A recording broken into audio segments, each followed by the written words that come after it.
வணக்கம். இன்றைய தினம் பழனி மலையிலே யானைப்பாதை அமைத்த நாச்சிமுத்து சித்தர் அவர்களை பற்றி நாம் தெரிந்து கொள்ள இருக்கிறோம். பழனியம்பதியிலே ஞானிகளுக்கும் மகான்களுக்கும் சித்தர்களுக்கும் ஏது பஞ்சம். எல்லாம் அறிந்த ஞானத்தின் தலைவரான முருகன் தன்னுடைய சித்த மரபை உருவாக்கி கொண்டே செல்கிறார். ஒவ்வொரு சித்த புருஷரையும் முருகப்பெருமான் தன் அனுகிரகத்தால் உருவாக்கி கொண்டு வருகிறார்.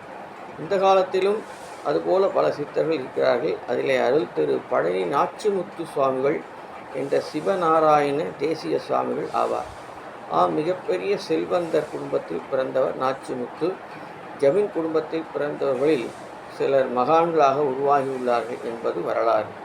அக்காலத்தில் ஜமீன்கள் எப்படி உருவாகியது என்பதை பலரும் அறிவோம். நாயக்கர்கள் ஆட்சி காலத்தில் நம்முடைய குடிமக்களின் வாழ்வாதார உரிமைகளை பறித்து கொண்டே அவர்கள் உருவாக்கப்பட்டார்கள். அப்போதைய மன்னர் ஆட்சியில் மக்கள் சுகபோகங்களுடன் வாழ்ந்தார்கள். ஆனால் இங்கே வந்தேரிகளாக பிழைக்க வழியற்று வந்தவர்கள் சாதி மதத்தை உருவாக்கி மத குருமார்களாக மாறி மன்னர்களுக்கு ஆசைகளை உண்டு செய்து அவர்களை அடிமையாக வைத்திருந்தார்கள். ஏழைகளே இல்லாமல் ஞானம் மிகுந்த நாட்டில் சாதி மதம் என பேதம் வளர்த்து மக்களிடம் உயர்வு தாழ்வு பிறப்பித்தார்கள். பின்னர் நிலத்துக்கு வரி விதித்து மக்களின் உழைப்பை சுரண்டினார்கள்.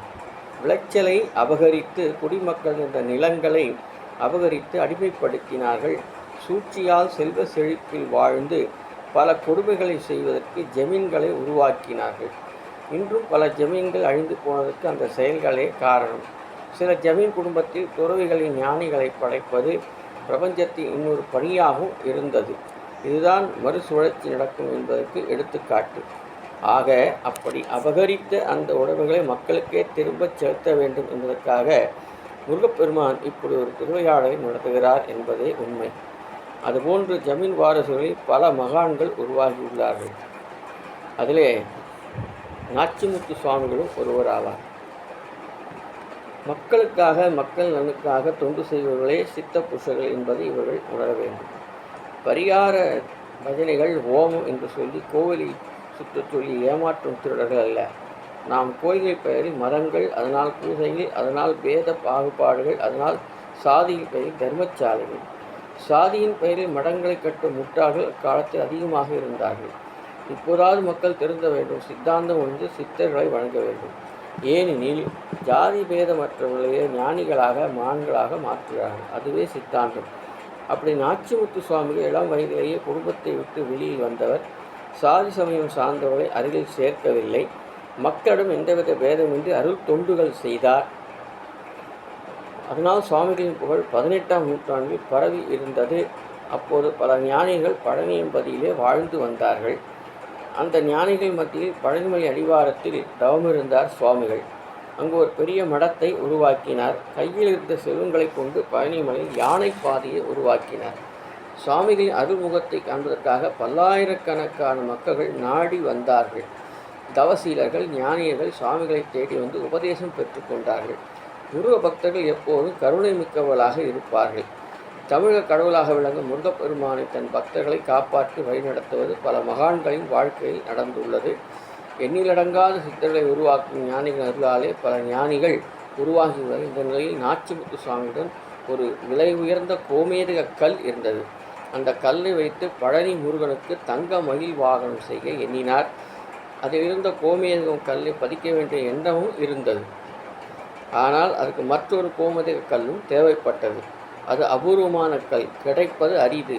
ஆனால் அப்படி இருந்தாலே மயில் வாகனம் அழகாக இருக்கும் நினைத்து தவத்தில் மழை முருகனை வேண்டினார் சுவாமிகள். சுவாமிகளின் தவ பயனாக அங்கிருந்த ஒரு செல்வந்தரான ஜமீன்தாரர்கள் வீட்டில் அந்த கோமேதகள் இருப்பதாக முருகன் அருளால் உணர்ந்தார். பின்னர் சுவாமிகள் அந்த ஜமீன்தாரை சந்தித்து, உங்களிடம் ஒரு கோமேதக கல் இருக்கிறது, அந்த கல் ஒரு நல்ல காரியத்துக்கு தேவைப்படுகிறது.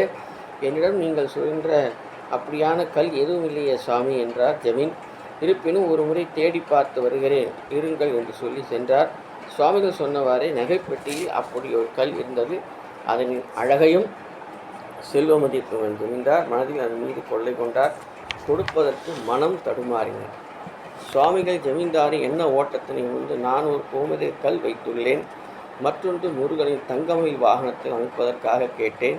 நானோ துறவி, இந்த ஒரு கல்லை வைத்துக்கொண்டு என்ன செய்ய போகிறேன்?